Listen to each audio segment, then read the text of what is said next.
The purpose of this video is to give a head start for worksheet 25, which is solving two-step equations. There are some that have been done at the top that we'll look over together. We will do a few. When I say we, I will guide you through a few that we can also look at together, and then you'll be on your own to continue.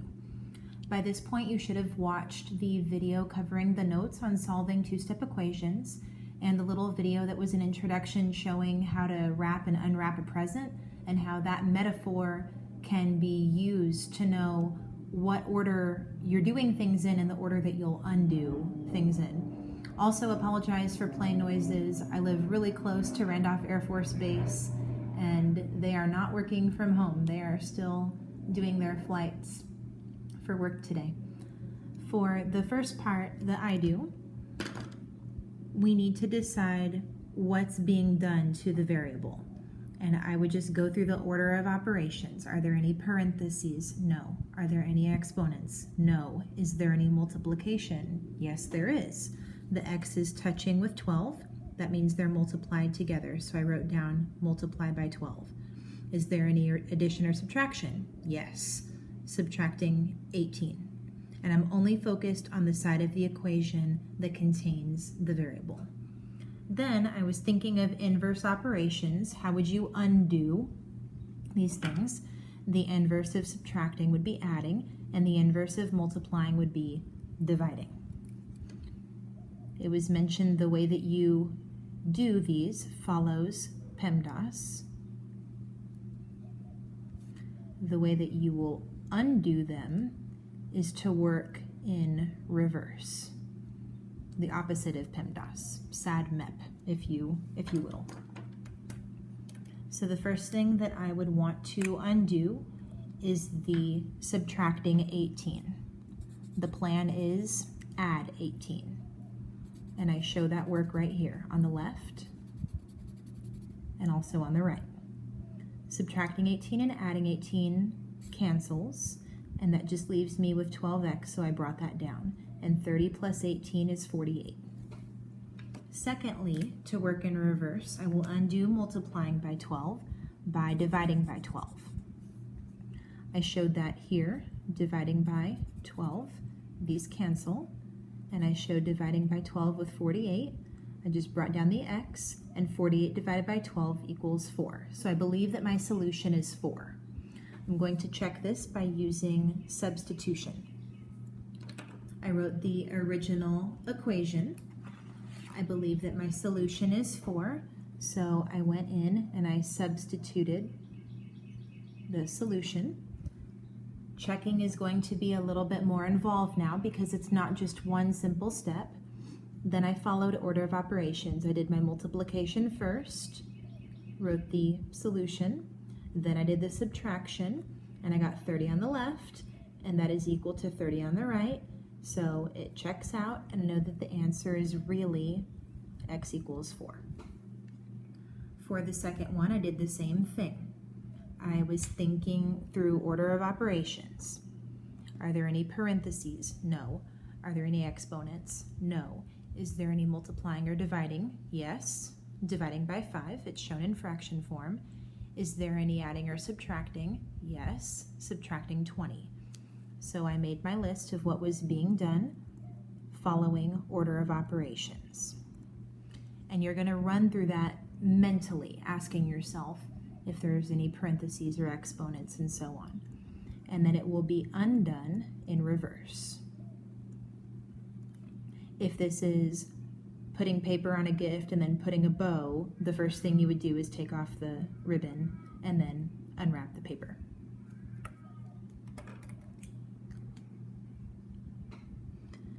So the first thing to undo is the subtraction that will be done with addition. So here I added 20, these cancel, and added 20. Negative 10 plus 20 would make positive 10. And then I brought down the x divided by 5. Secondly, I undid the division by using multiplication. And here I showed times 5. If you multiply by 5 and you divide by 5, these cancel, and that left me with x. And then 10 times 5 equal treatment on both sides. 10 times 5 is 50. To test this, I'm going to check using substitution. So I substituted in the 50, and I'm going to follow order of operations. 50 divided by 5 equals 10. 10 minus 20 is negative 10.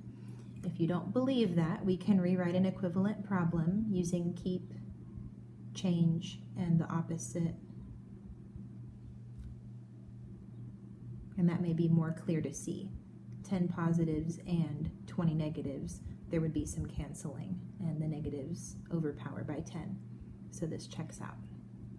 The solution was really 50, because when I substituted it and I worked it through again using order of operations, I got the same value on the left and the same value on the right.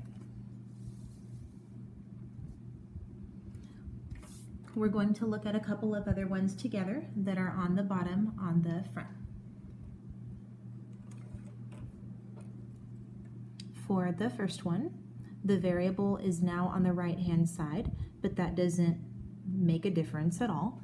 I'm still going to focus on the side of the equation that has the variable. I don't see any parentheses. I don't see any exponents.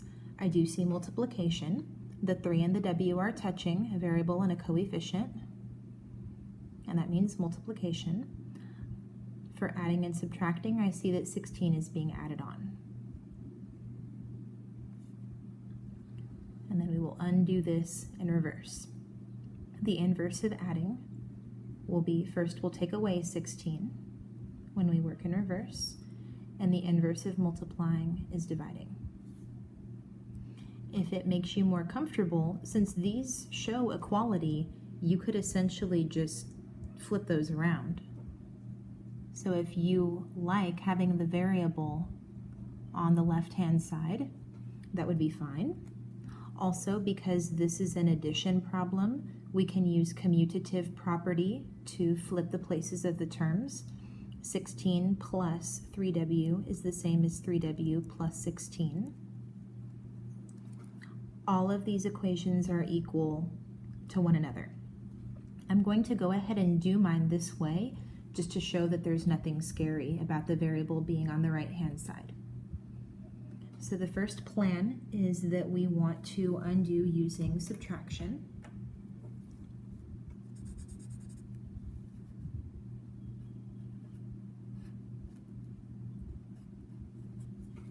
What I do to the left, I have to do to the right. 49 minus 16 would make 33. These have canceled, and then I'll bring down the 3w. Then I'll undo the second step, and I'm going to divide by 3. Divide by 3 on the left, divide by 3 on the right. Those cancel one another, and that would only leave me with w. 33 divided by 3 equals 11.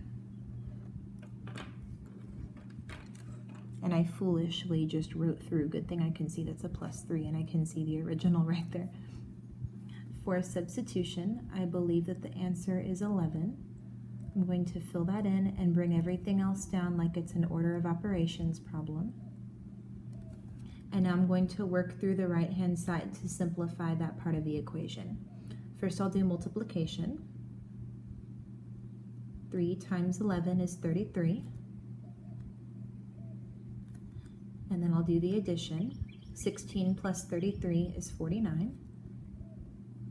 I have the same value on the left as I have on the right, so because I got a true statement, I know that my answer of 11 is correct.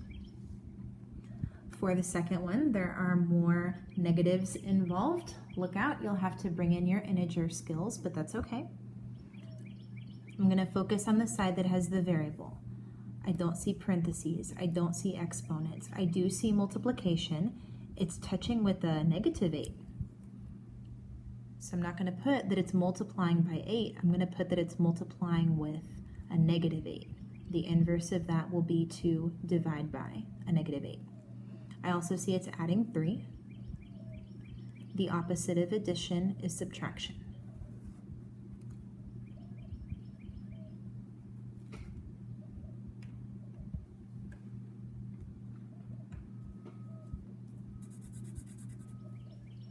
First, I will do my subtracting, and that will leave me with negative 8h, or negative 8 times h on the left, and then 29 minus 3. If this is confusing, you might also want to write it horizontally, and it would be okay to write an equivalent addition problem, keep, change, and opposite. And that's a little bit more clear for me to see. Negative 29 and negative 3 would make negative 32. You can imagine this on a number line, or 29 little negative signs and 3 more little negative signs would be 32 negative signs. Then I'll divide by negative 8. Anything divided by itself will cancel and just make 1. 1h, or just h, and then negative 32 divided by negative 8. When they have the same sign, I'll get a positive solution. And if your brain is kind of exploding looking at operations with integers again, the checking process just got more valuable to you, because when you were checking with the simple one-step equation or with whole numbers, it's not a big deal. It almost seems like extra work. But as the problems get more and more sophisticated and there's more room for errors, the checking becomes really important, because if you catch an error over here, that would prompt you to go back and examine your work. So I believe the solution is 4. I'm going to substitute that to the original equation and bring everything else down, like order of operations, and then I'll simplify the left-hand side of the equation. Negative 8 times 4. If they are different signs, which they are, negative and positive, it would have a negative outcome. And 8 times 4 is 32. Then I'll do the addition. Negative 32 plus 3 would really equal negative 29. Imagine that you're at negative 32 on the number line, and then you go forward 3 jumps. You would land at negative 29. You're getting closer to 0 by adding 3, moving toward the right.